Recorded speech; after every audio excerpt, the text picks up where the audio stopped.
Hey Pennsylvania, it's Wine O'Clock on Wine Time PA. Join Rob, Holly, and Steve as they explore their home state of Pennsylvania and all the wonderful wineries it has to offer. Each month, they take a journey tasting the wines of PA. If you're able, pour a glass of your favorite wine and join us now for Wine Time.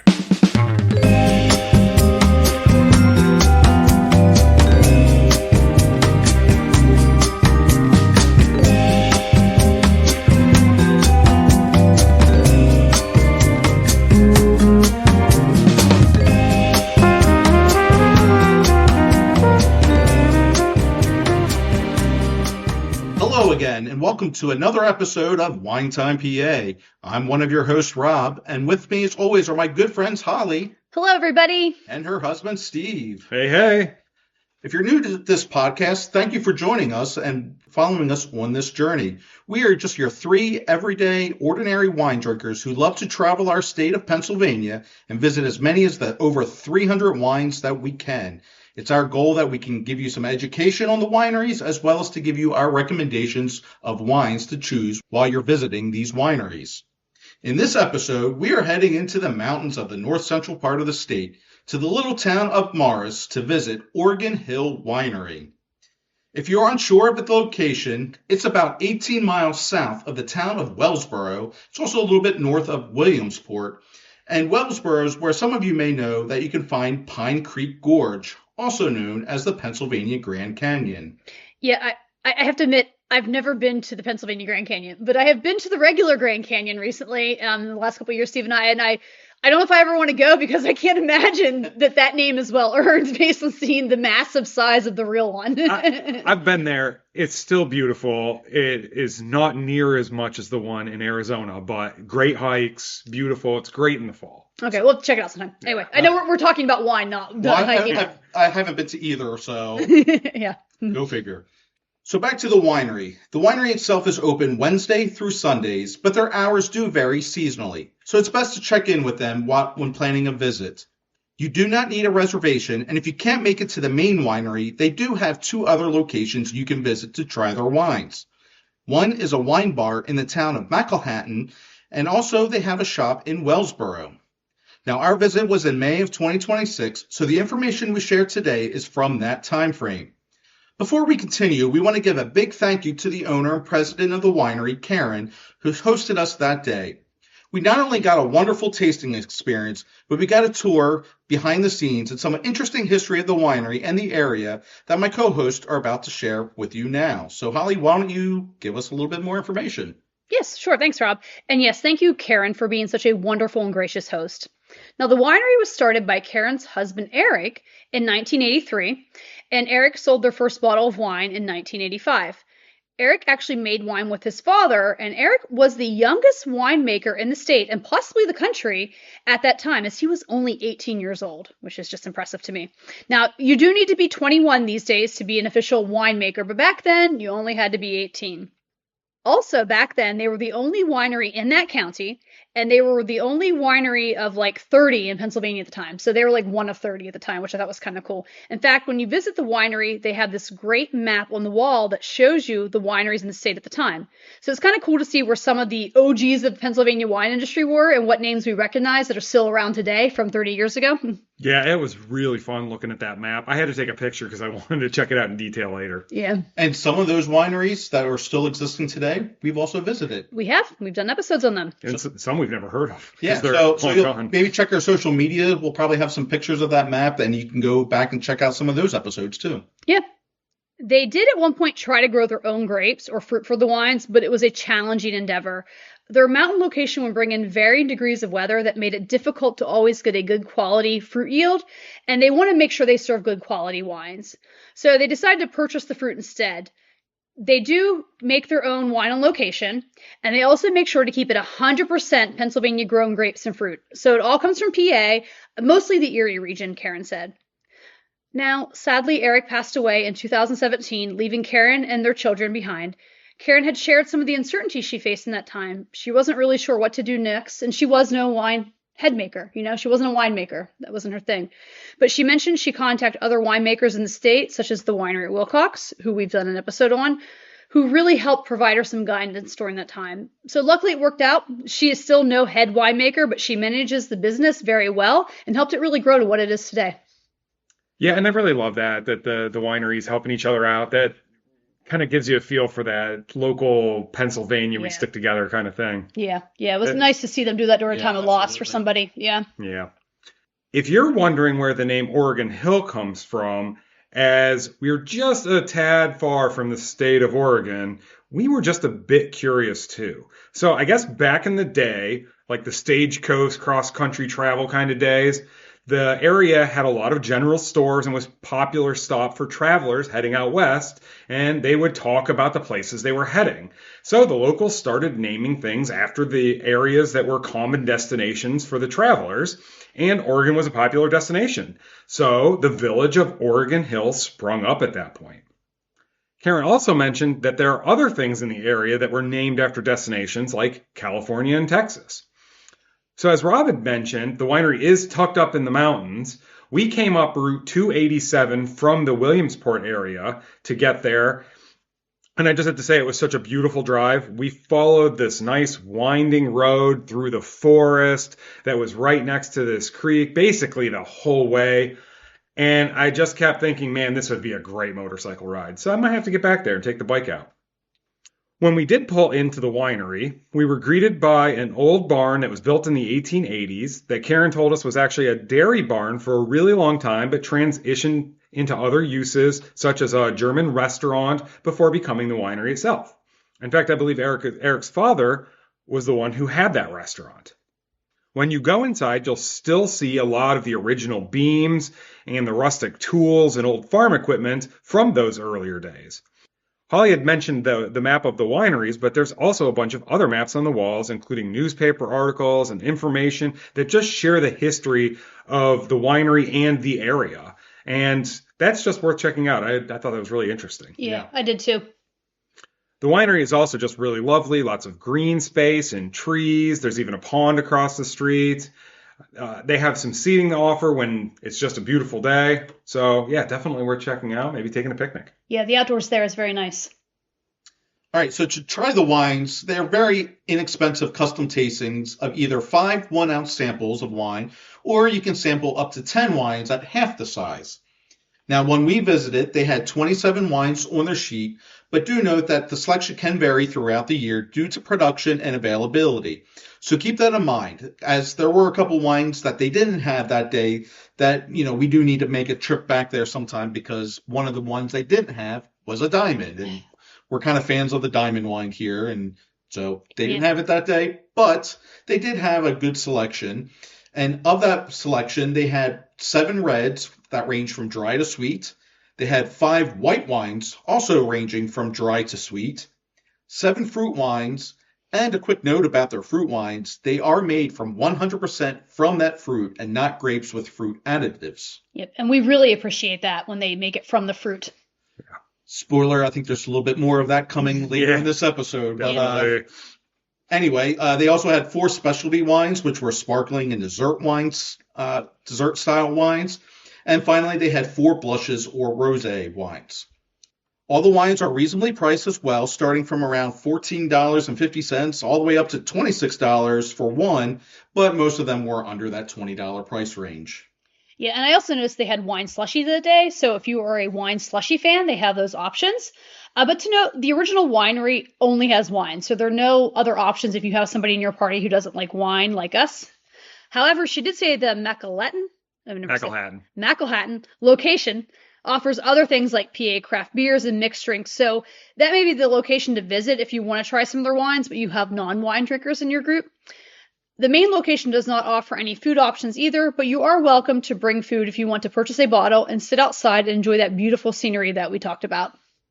Yeah, and we did notice a restaurant about a half mile back from the winery as we were driving in, so you could stop there, grab a bite to eat, take it up to the winery, whatever floats your boat that day. Yeah, and that Macklehattan location, I believe, is right off the highway, so it's pretty easy to get to. So I would recommend checking them out there, too. Yep. All right, so that's good information about the winery and the history. And so let's talk about the wines themselves. In this section, we're going to start by giving you 2 group picks. These are wines that the three of us all enjoyed and think you, our listeners, will enjoy as well. Then we're going to give our 2 individual picks, and these are wines that we each individually thought were excellent wines for various reasons, and we'll hope that you will try them as well. Now, as a reminder, we are not being paid nor endorsed for any of these recommendations, and we're just simply telling you what we think were excellent wines. And remember, it doesn't matter what other people think, just enjoy the wines you love yourselves. So, Steve, why don't you start us off with our first group pick? All right, so this one's a mouthful. It's very German. I'm not going to spell it, but I think the pronunciation is Süßbeeren-Tröpfchen. And so this is German for sweet berry droplets, which is just sort of really cute, actually. Yeah. This one starts out a bit sweet, but it ends semi-dry, and that combination just works really well. It's really nicely balanced and dynamic, and it's just overall a really pleasant wine to drink. I probably could have drank a whole bottle of it. Yeah, I rated this one pretty high on my list. I believe it's made from the bases from the Vidal grape, Yes. Which is a great grape and great wine to make. So I liked it. Had it was crisp and had a nice citrusy bit to it, and be a nice wine to drink in the summertime. Yeah, I really like this one. I noted it had a great smell. And I noted notes of pineapple and pear for me, which are 2 fruits that I love. And so I was really excited to pick them up in the wine. I thought they was really good. And I think I had the same notes. I think this would be a really good crowd pleaser wine. And name aside, it's a beautiful wine. Just ask for the German wine. Yes, yeah, the hard pronounced German wine, and you'll get it. I'm glad you picked up fruits because I didn't. It was such a really nice blend of different fruits, and I must have just been enthralled with it and didn't really care to try to pinpoint the individual fruits. Yeah, Yeah. actually, I got some peach and pineapple. I've put on my notes. Okay. So pineapple's a big winner here. Yeah, So- pineapple was a big winner on this one, but yeah, it was a nice wine.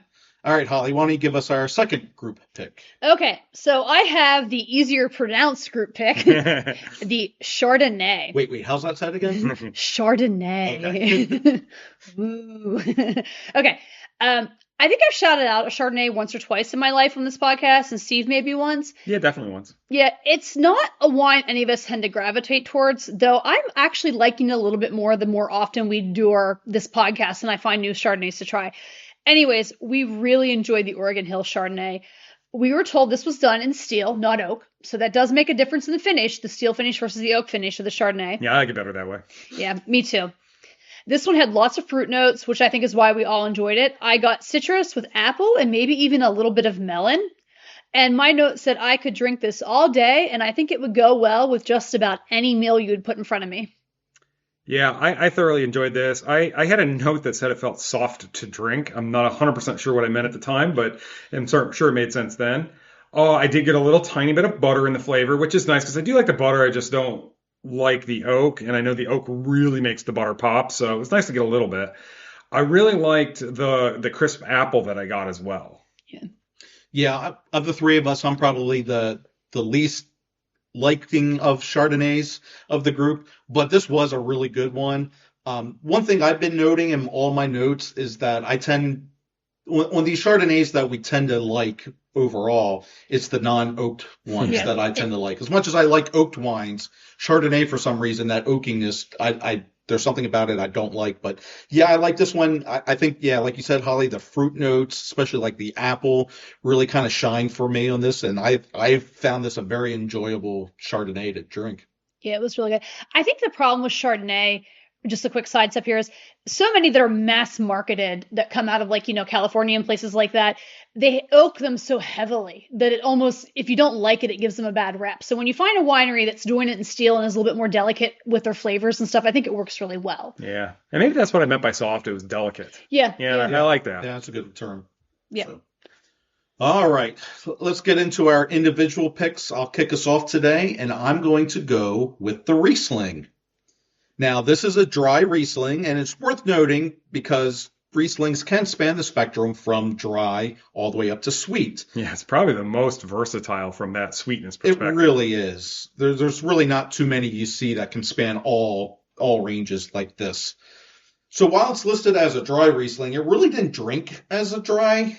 because you got hit with all these wonderful fruitiness up front and some floral notes. It was crisp and citrusy, even a bit of like some tartness in the finish, like maybe some like green apples. There was some of those earthy tones that I like in Rieslings, not overwhelming, but they were subtle in there. And, there was even some like honey or a little bit of like sweetness in the creaminess in the finish that was just a little bit unique. But overall, I thought this was just a wonderfully well-balanced Riesling and one that should really satisfy any Riesling fan or even just a white wine drinker. And it was so good, I bought a bottle of it and took it home with me. Yeah, it was a pretty decent Riesling. I noted honey and apple were my notes on it. A lot of honey and apple. And I did get some of the petrol, though, that you expect from a Riesling in it. So it was an interesting blend. Yeah, I definitely got some of that honey in the finish. I really enjoyed that green apple that I got before the honey, though. That's what probably would like draw me back to this Riesling. Yeah. Steve, what's your pick? All right, so my first pick is going to be the Reserve. Good choice. Yeah, so this is Baco Noir, Chambourcin, and Cave Sauv, all from 2023. And like I always say, I love a good red blend. This one has some mild oak flavors that really complemented it well. As you've heard, I'm not always a big fan of oak, but in this case, it really worked well. It started fruity, mostly with cherry, but then ended with a pretty nice dry finish. So it was a really just nice and smooth throughout. Those transitions were perfect. It has something that I think can appeal to everyone. Yeah, this was one of my highest rated dry reds from Oregon Hill, and it was just like you said, it was just really well balanced and blended, and you got a little bit of everything from the Chambourcin and the Cab Sauv, the oakiness, and just a really pleasant blend. And I think we were even dabbling maybe as a group pick. It was that good. So. Yeah, I think we were. I think it was number 3 for group, and when we did, and I took it. Yeah. See, so Holly wanted to take this wine. Yeah, I stole it from Holly. But marriage is compromise, so I let Steve have it. But yeah, I really like this one. I think I know Steve stole my pick. But it was a really good blend. And I noted we're talking about the oakiness. I have in my notes, so just looking at them real quick, that she mentioned American oak barrel, but she added French oak beans or chips to it. I remember her saying that. It was. I thought that was really unique. It was just so smooth, and there was lots of great fruit and berry taste in it. But yeah, I really liked this blend. I thought it was a really excellent pick. So well done. And since we all liked it, I would highly recommend if you're a dried red drinker, you want to check this one out when you're there. I'm not even a dry red drinker, and I like. Well, you like red blends. I do love red blends. You do. All right, so my first individual pick, I'm going to go with the Sauvignon Blanc. That's totally on character. That is very totally on character. I mean, I definitely enjoy Sauvignon Blancs. They've basically become my go-to wine since we started this podcast. I think, I never mentioned them, and then I started doing it. It's like, now I drink Sauv Blancs all the time. You drink it more than Pinot now. Yeah, maybe we need a new introduction episode here, because it's like... A reintroduction. Yeah, a reintroduction. I'm all about the Sauv Blancs now. Forget the Pinot Grigios. Anyway, this one had lots of citrus in the smell and taste. Like, I got lime and grapefruit, which I expect from a Sauv Blanc. But it also finished with some passion fruit, which I thought was interesting. I remember it was mild, but I enjoyed that flavor that I got from the wine. And it was really nice. Yeah, I definitely got the lime also, and then got the passion fruit. Yeah. They were very separated in flavors, and I really thought that was really nice. And it was surprisingly easy to drink, too. Yeah, this was a spectacular Sauv Blanc. I think even I was toying with picking it, so I'm glad, Holly, you picked it at least, so we can talk about this. And I'm like you. I'm really... Sauv Blancs are really rising on my list, and this could be a go-to Sauv Blanc. It was really excellent. Yeah, very well done. All right, so I'm just going to roll us into our second picks here and go again. So my second pick was actually the Mountain Honey.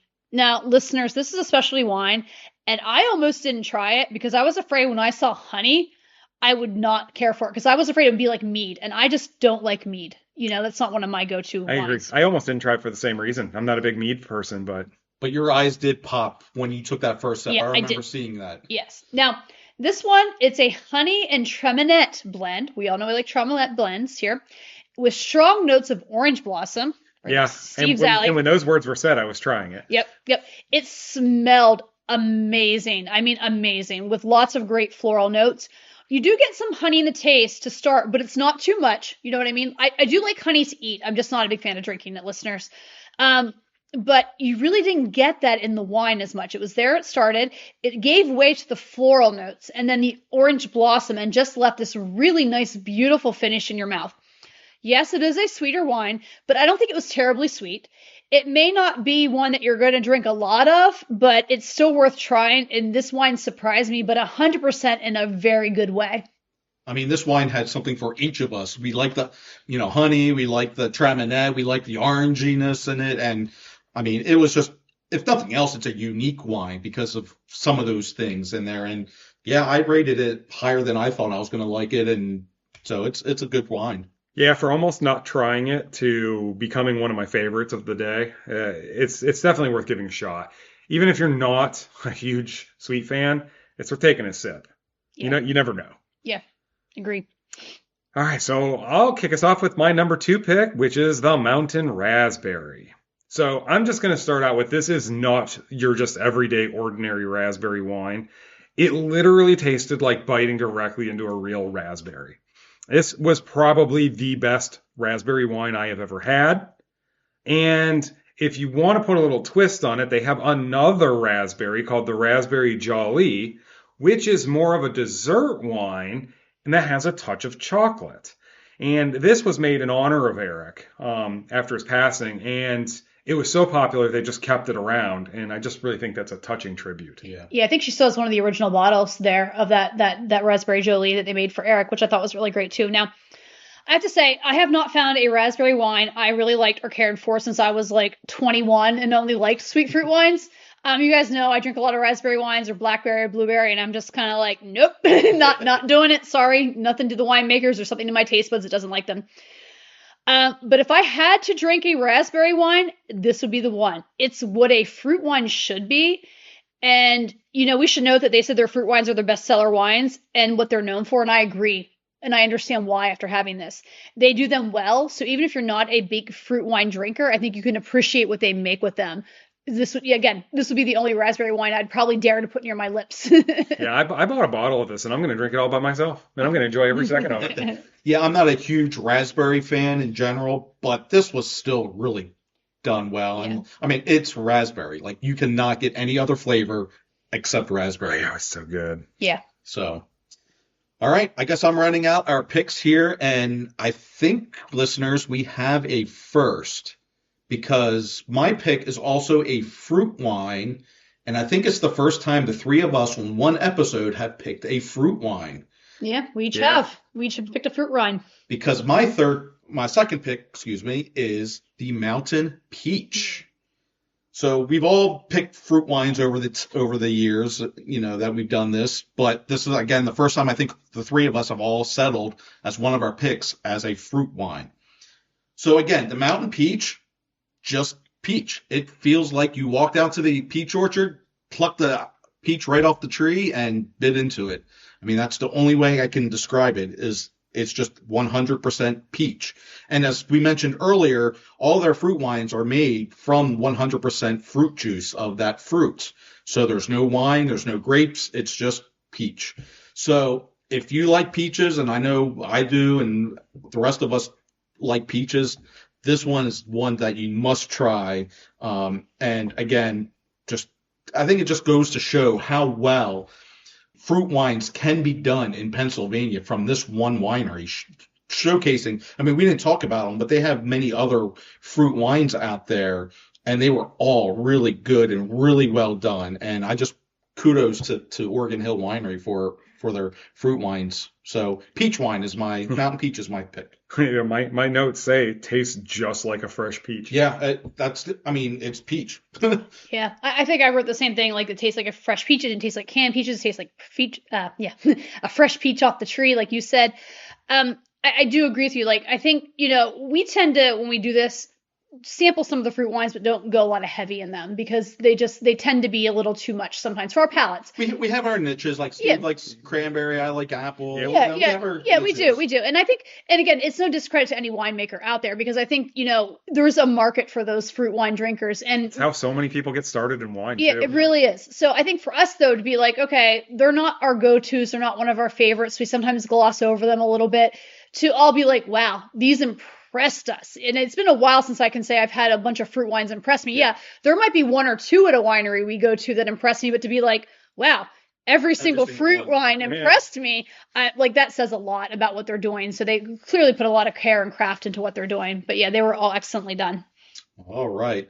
So let's go to our honorable mentions. Holly, you have any honorable mentions? Yes. So I'm going to shout the Mountain White Bubbly. Now, they don't normally do this in a tasting because it goes flat because it's a sparkling wine.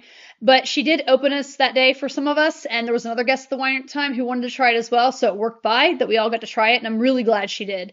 It's a sweeter sparkling wine made with the Niagara grape, but it was a lot of fun. Yeah, it's a little bit sweeter, but the bubbles offset the sweetness on this some, and it just made it a really fun glass to drink of something sparkling. Yeah, when I drink bubbly wines, I love it when they take a traditionally sweet wine and make it bubbly because Yeah. it makes it more fun to drink. Yeah. And this was a good example of that. Yep. Well, I'll shout out their Cab Franc. It's not one that we typically talk about too much, as a dry red. I mean, we've found some that are pretty decent, but I just felt this one was maybe a little fruitier than most Cab Francs, but it's still a lighter bodied, silky smooth, dry red, nice tannins, some of those nice peppery notes you get in Cab Francs. And I think it's just, as we were talking about a lot of the sweeter wines today, I just wanted to shout out one of their drier reds. I know we did the Reserve earlier, but their Cab Franc was really good, and I thought it was probably their best dry red. Yeah, it is interesting. Just real quick, I saw an article, I think it was recently in a wine place, that Cab Franc seems to be one of the up and coming grapes in the industry, especially with like climate change and stuff affecting regions. Cab Franc is starting to make a name for itself. I expect we'll start seeing it a lot more. And I'm going to throw us right back into the fruit wines because I'm just going to recommend you also try the Mountain Blackberry. And I did prefer the raspberry, but only slightly. I love both those berries a lot. I eat them by the handful. So I don't see blackberry wines often. So when I saw this, I was going to try it regardless. And I was so happy I did. It was so delicious. So if you like blackberries, give it a shot. All right. Well, that wraps up another visit to another wonderful Pennsylvania winery. We want to recognize and say thank you again to Karen for being such a gracious host that day. We also want to shout them out as another winery keeping it 100% Pennsylvania.